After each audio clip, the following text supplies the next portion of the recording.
Retrouver sa boussole intérieure, les émotions et notre bien-être. Salut tout le monde. C'est Karine, et aujourd'hui, on va parler d'un sujet qui me tient particulièrement à cœur, nos émotions.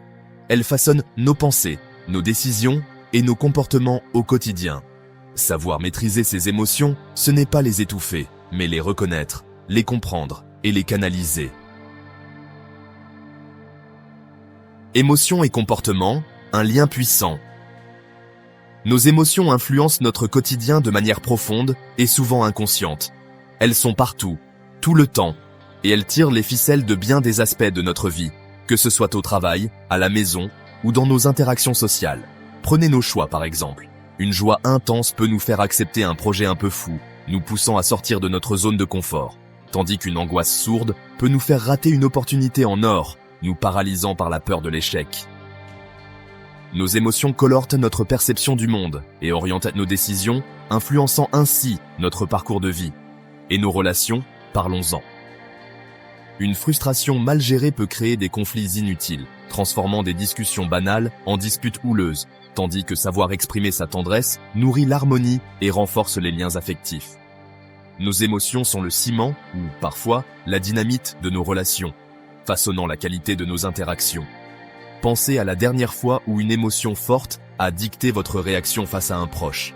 Était-ce constructif? Ou avez-vous regretté vos paroles? Notre manière de communiquer est aussi directement impactée par nos émotions, influençant notre capacité à nous exprimer clairement. Si la peur domine, on risque de devenir passif, évitant les confrontations et les opportunités de croissance. Si c'est la colère, on peut vite tomber dans l'agressivité, endommageant nos relations et notre réputation. L'idéal, c'est de trouver cet équilibre, cette communication assertive où l'on exprime ce que l'on ressent avec respect et clarté. Nos émotions jouent un rôle crucial dans notre estime de soi, influençant notre confiance et notre perception de nous-mêmes. La maîtrise émotionnelle, c'est quoi au juste? La maîtrise émotionnelle, c'est la capacité à identifier ce qui se passe en nous. Cela signifie être conscient de nos sentiments et de nos réactions. Mettre un nom sur ce qu'on ressent, c'est la première étape essentielle. Cela nous aide à clarifier nos pensées et à mieux comprendre notre état émotionnel. Une fois l'émotion identifiée, l'étape suivante, c'est de chercher à comprendre son origine. Pourquoi ressentons-nous cela? Comprendre pourquoi on ressent ce qu'on ressent, c'est se donner les moyens d'agir de manière plus appropriée. Cela nous permet de prendre des décisions plus éclairées. Le troisième pilier de la maîtrise émotionnelle. Choisir une réponse saine et adaptée à la situation. Cela peut impliquer de prendre du recul ou de chercher des solutions constructives. On apprend à surfer sur la vague émotionnelle plutôt que de se laisser noyer par elle. En fin de compte, c'est un processus continu d'apprentissage et de croissance personnelle. Maintenant qu'on a un peu mieux compris ce qu'est la maîtrise émotionnelle, penchons-nous sur son lien direct avec notre santé mentale. Un bon équilibre émotionnel, c'est souvent le signe d'une bonne santé mentale, et vice-versa. Une meilleure gestion émotionnelle se traduit souvent par moins de stress chronique et moins de dépendance affective. Écouter ses émotions, c'est aussi écouter les signaux que notre corps et notre esprit nous envoient pour prendre soin de notre santé globale.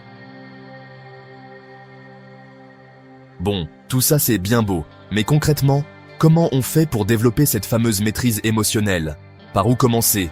La première clé, c'est la pleine conscience, ou mindfulness. C'est une pratique qui nous aide à être présent dans l'instant. Observer ses pensées et ses émotions sans jugement. Des exercices de respiration, comme la respiration profonde, quelques minutes de méditation par jour, peuvent aider à calmer l'esprit et à réduire le stress. Ça peut déjà faire une grande différence dans notre quotidien. Ensuite, il y a l'intelligence émotionnelle. C'est la capacité de comprendre et de gérer ses propres émotions, ainsi que celles des autres. Cela nous permet de mieux interagir avec notre entourage. Des techniques simples comme la respiration profonde peuvent être d'un grand secours pour gérer le stress et l'anxiété. S'accorder des pauses mentales régulières dans la journée, même courtes, pour se recentrer et retrouver son calme. La thérapie ou le coaching émotionnel peuvent offrir un espace sécurisé pour explorer ses émotions.